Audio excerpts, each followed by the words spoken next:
South Korea's central bank keeps its key rate steady at 3.5% for the 8th session in a row as it keeps close tabs on higher inflation. Amid heightened security tensions, dozens of countries at the United Nations raised their voices against Russia using North Korean weapons in Ukraine.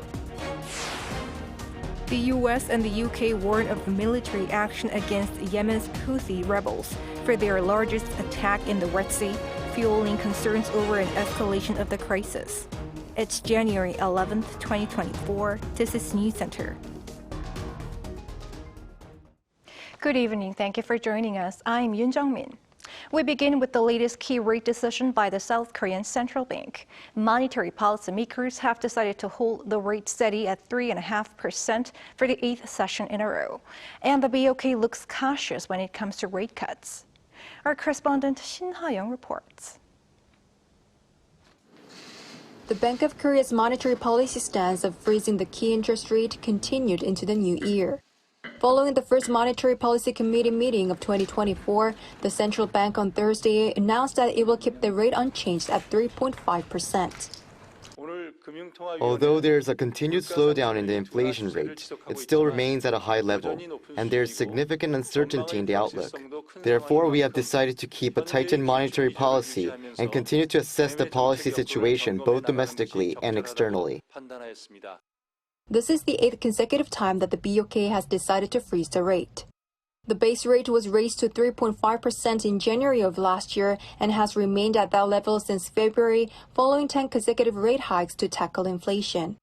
Analysts mention concerns about high interest rates due to risks in real estate project financing as factors that have deterred the BOK from further rate hikes. Higher interest rates and increasing construction costs have led to project delays, creating challenges for firms to repay their project financing loans. Taeyong Engineering and Construction, the 16th largest of those firms in Korea in terms of construction capacity, applied for a debt restructuring program late last month due to a liquidity shortfall as the company struggles to repay real estate project financing loans. Cutting rates immediately would be difficult. Rising household loans up for the 9th straight month in December are a factor to consider before cutting the rate. As explained during the press conference, the BOK's cautious approach to rate cuts is driven by concerns about potentially reigniting expectations of inflation and stimulating real estate price rises. As the U.S. Federal Reserve indicated rate cuts in 2024, the market's focus is now on the timing of rate cuts from the Fed and the BOK. Due to still high inflation in the U.S. and the lingering global economic uncertainty, it's expected that the Fed's rate cuts may not be discussed until the latter half of this year. The cut could be smaller than anticipated, and the timing depends on various factors, including the job market in the U.S. The BOK governor said that future decisions on the interest rate will depend on the Fed's monetary policy, global oil prices, and domestic inflation, adding that rate cuts in the next 6 months are unlikely. Shin Ha-young, Arirang News. South Korea's exports are off to a good start this year thanks to rise in semiconductors and shipments to China. According to the Korea Customs Service on Thursday, the value of outbound shipments amounted to around $15 billion in the first 10 days of January. This is up 11.2% compared to the same period last year. The increase was led by exports of semiconductors, which were up by more than 25%, and petroleum products up by around 20%. By country, outbound shipments to China rose more than 10%, recording a first on-year increase in 20 months. Small business owners and others whose credit scores have dropped due to overdue payments during the COVID-19 pandemic, but who have since paid back all they owe, will have their negative credit history erased from the record. This is according to the ruling People Power Party's chief policymaker Yoo Hee-dong at a meeting between the party, the government, and finance industry leaders. They will support credit recovery procedures for as many as 2.9 million people with overdue history of less than 20 million Korean won, or around $15,000 beginning in 2021. This is expected before the upcoming Lunar New Year. The U.S. securities regulator has approved Bitcoin to be included in exchange-traded funds, allowing it into mainstream finance. Trading could begin as early as tomorrow local time. Moon Hae-ryun explains what this means for investors and the crypto industry. On Wednesday, the U.S. Securities and Exchange Commission approved the first U.S.-listed exchange-traded funds, or ETFs, to track Bitcoin. According to a notice on its website, the 11 companies that were approved to launch Bitcoin ETFs include BlackRock, ARK Investments, and Fidelity, and some are expected to begin trading as early as Thursday. The crypto industry has been beset by 2 years of fluctuating prices and a slew of scandals, but this move comes as a game-changer for Bitcoin, the world's most popular cryptocurrency. Previously, investors had to set up crypto wallets and accounts with crypto exchanges, in short, directly hold it, to buy and sell Bitcoin. There will be companies which buy and sell Bitcoins based on their strategy, and they will have their own different little profiles and probably different profit rates as well. So what you're buying is part of that. But now they will have exposure to prices and such without the complication and risks of owning it directly, as crypto wallets are often prone to hacking. The SEC's announcement came with several protective measures for investors, such as requiring sponsors to provide full, fair and truthful disclosure about Bitcoin products and listing them on registered national securities exchanges designed to prevent fraud and manipulation. The agency came to such a decision after a decade of rejecting Bitcoin ETFs, as last year a U.S. federal appeals court ruled that the agency needed to rethink its rejection of an ETF application from Grayscale Investments. Experts are hopeful that their concerns regarding the volatility of the cryptocurrency for investors will lessen as it settles into the financial mainstream with this latest decision.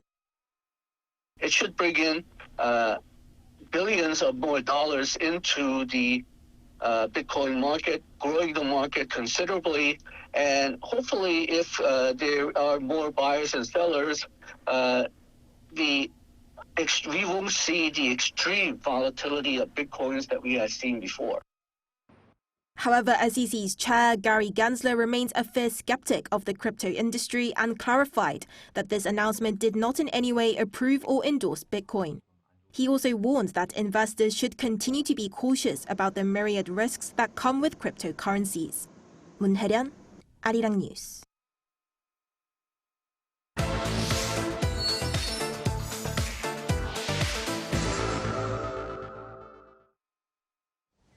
One of the world's most influential annual tech events kicked off in Las Vegas on Tuesday local time, as we have been reporting. The Consumer Electronics Show 2024 is offering a glimpse into consumer technology trends. Our economics correspondent Lee Soo-jin is here in the studio with this topic. Hi, Soo-jin. Thank you for having me. So what are the major takeaways this year? So what's important is that CES in 2024 has come back in full force, and it's expected to draw the largest crowd seen since the COVID-19 pandemic. South Korea has the third most companies participating this year. And to no surprise, after a year of artificial intelligence dominating headlines, AI took center stage at this year's CES. Let's take a listen. With generative AI in the last year since it's come about, there's a lot of very rapid developments, companies going into new areas. It's a fundamentally game-setting, changing technology.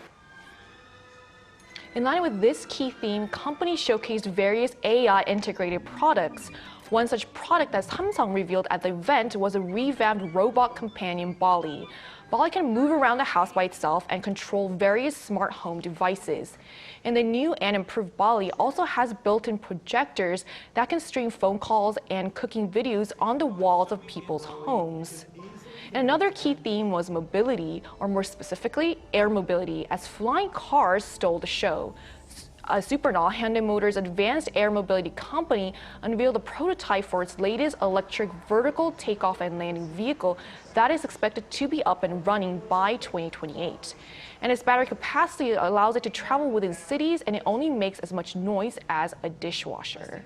Fascinating, Soo-jin. So we've talked about big names companies, but what about South Korean startups? How are they faring this year? So in short, they're actually doing better than ever. This year, record number of South Korean startups were awarded innovation awards. We talked to some local startups that were recognized, and they also all emphasized the importance of advanced technologies. Here's what one of them said. We were able to win innovation awards in both the drones and unmanned systems, and the human security for all categories, because the marine salvage and recovery market is becoming increasingly influenced by the robotics market. Sheco is a startup that develops environmental solutions, and its aquatic cleaning drone uses a rotor to direct water inside the device, where it separates the pollutants with mesh filters. It then discharges the purified water back into the ocean.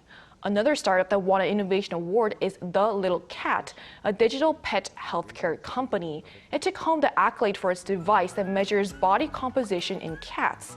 The app shows various information such as the weight, BMI, fat and protein level, and recommends cat food based on this data. And for these startups, CES is important because it opens the door to more business opportunities. Let's take a listen. We've already had buyers and distributors from all over the world contact us thanks to CES. Right, Sujin, and now let's focus on Chinese companies. Can you tell us what they and U.S. companies brought to CES this year? Well, first of all, it's quite a return in the sense that we're almost back at pre-pandemic levels. The number of participating Chinese companies has more than doubled from the previous year. Participation of Chinese companies at CES had dwindled over the past few years as COVID-19 lockdowns made it difficult for them to travel abroad, and geopolitical tensions between the U.S. and China were also a hindrance. But they're back as they target global markets amid a sluggish economy. Chinese tech company TCL unveiled Nextpaper 14 Pro, a giant tablet that doubles as an e-reader by offering 3 types of viewing modes: standard, color paper, and ink paper. U.S. companies, too, were showing off their latest tech, and retail giant Walmart is one company that has embraced AI technology. Walmart showcased a generative AI-powered search tool that allows shoppers to ask for shopping advice for specific situations, as well as plans to expand drone delivery services where items are delivered in 30 minutes or less. And this year's CES is thus not only noteworthy for recovering almost to its pre-pandemic glory days, but also for all the innovative global companies there. Here's what one attendee said. The energy is so, full and excitement, and I think everybody's just wondering, like, what are we going to discover? What's new? What's exciting? And in particular, for me, it's what do global companies bring? While not a lot of time is left until CES 2024 comes to a close, there's no doubt that it's once again provide a close look into the future of consumer technology. All right, thank you for your report today, Sujin. It was my pleasure.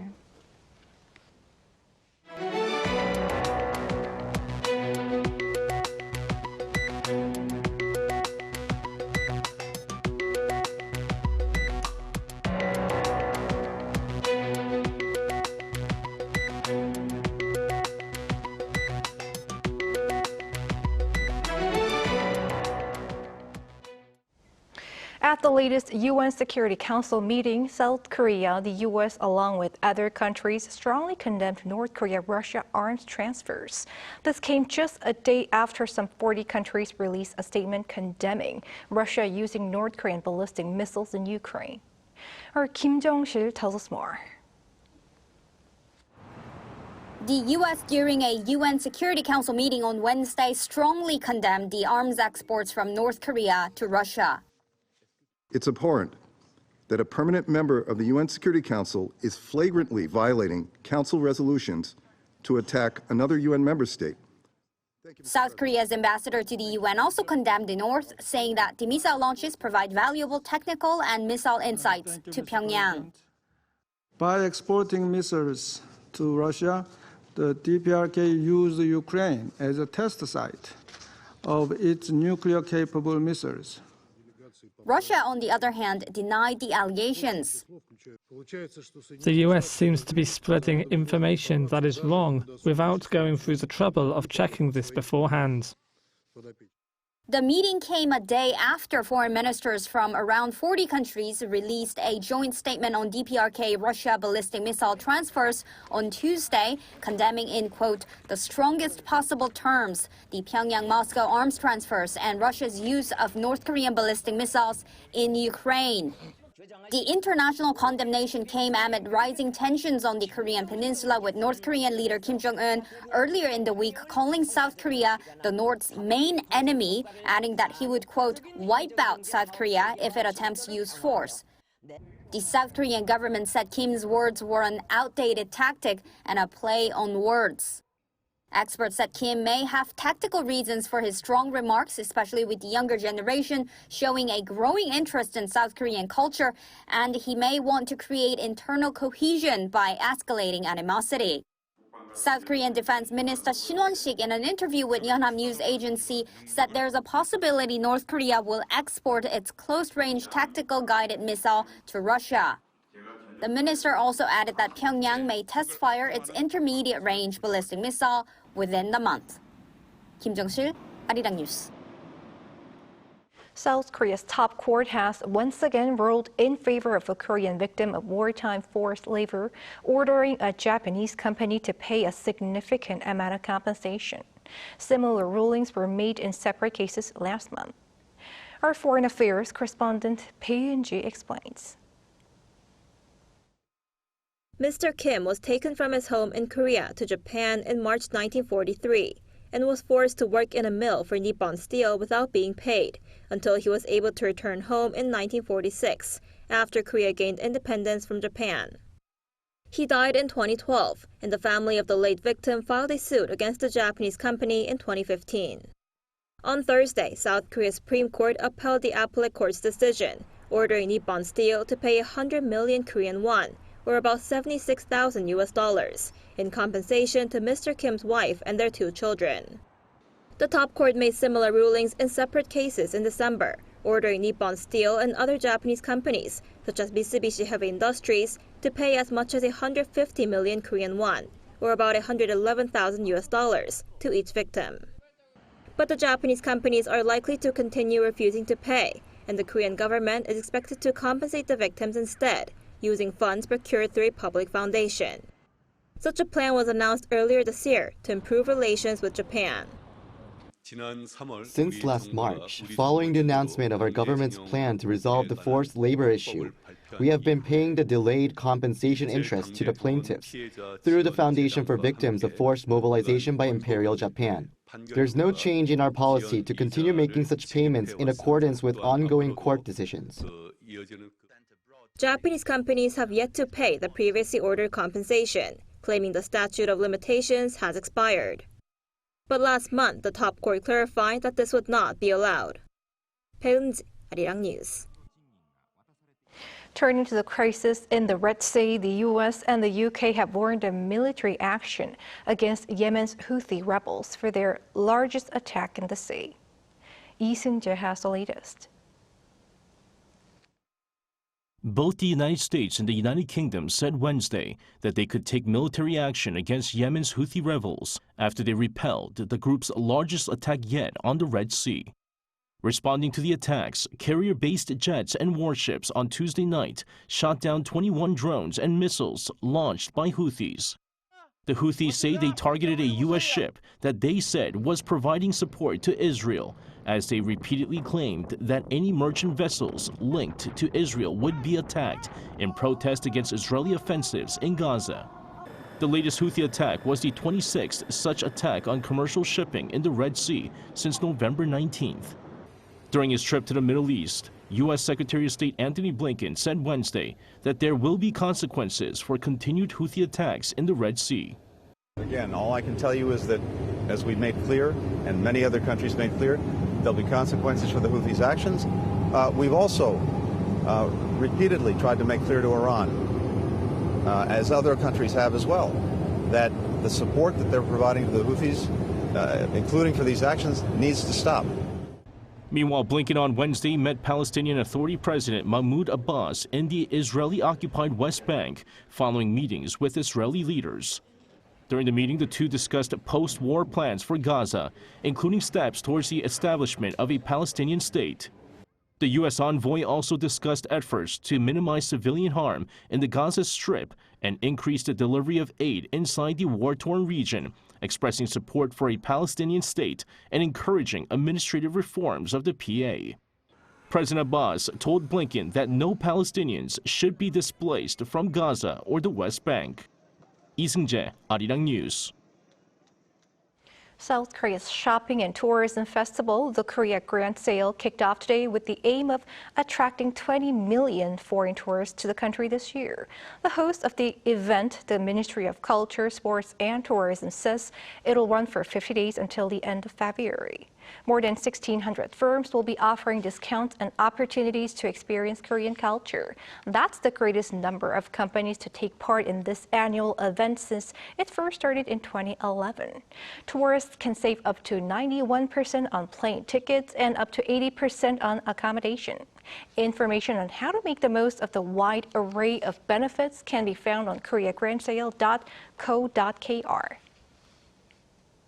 Here in Seoul, an annual award ceremony has taken place to applaud the efforts of those who sought to raise Korea's image overseas. Our Ian, he covers their contributions. The Korea Image Award ceremony took place in Seoul on Wednesday. At the annual event, the Korea Image Communication Institute honors both domestic and international figures and organizations that have notably contributed to enhancing South Korea's global reputation. The Korea Image Stepping Stone Award was awarded to Genesis, Hyundai Motor Group's premium car brand, for promoting Korea's global image and prestige through its special brand experience. Last September, Genesis celebrated a significant milestone, having sold its 1 millionth car 7 years and 10 months after the brand's launch. Providing the most comfortable and safe form of transportation in the world is always our priority, so we always try our best to bring new technologies and perfect quality. World-renowned Swiss architect Mario Botta was presented with the Korea Image Stepping Stone Bridge Award in recognition of his contribution to introducing Korea to the world by designing award-winning landmarks including the Liu Museum of Art and the Gangnam Gyobo Tower, both located in Seoul. Another honoree was the globally acclaimed opera tenor Im Hyung-ju, who received the Korea Image Capstone Award for his achievements in the music industry, which has led him to be called the pioneer of Asian opera. Since his debut in 1998, he has set a record for having 19 out of his 20 solo albums reach #1 on Korea's classical album sales chart within a week of release, including his most recent album released in November 2023. While I still have much room for improvement, I've been very lucky to receive many awards, but this award, named a capstone, is especially an honor for me. The next winner was Laure Maffo, who moved to Korea from France as she fell in love with pansori, Korea's traditional musical storytelling. She received the Korea Image Flower Stone Award for promoting pansori not only in Korea and France, but also to the world. Each year, opinion leaders from a variety of countries gather at the ceremony with the ultimate aim of strengthening cultural bonds and promoting vibrant exchanges within our global community. Lee Eun-hee, Arirang News.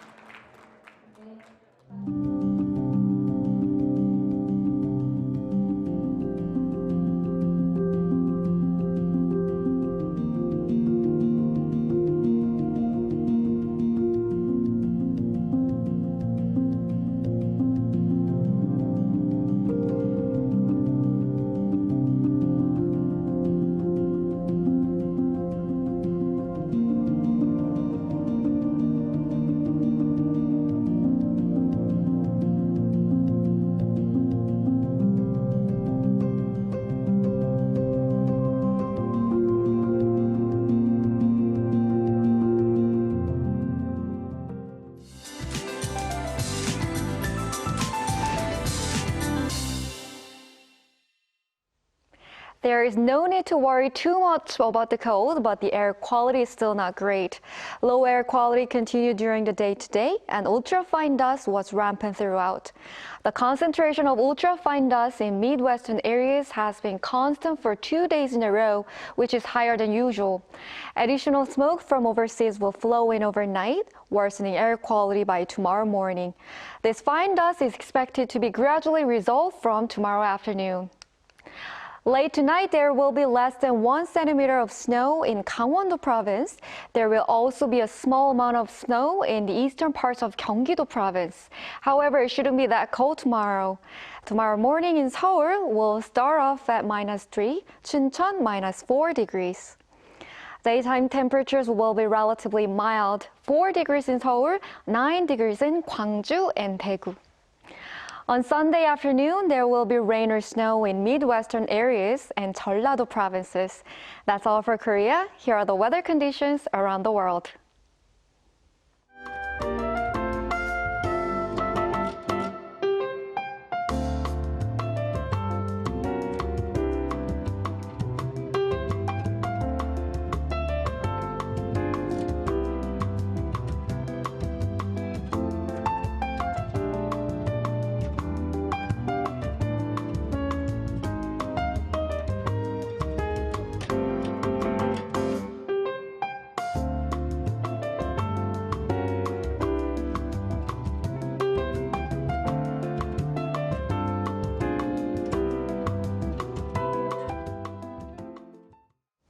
That is Newscenter for tonight. Thank you for watching. A panel session coming up.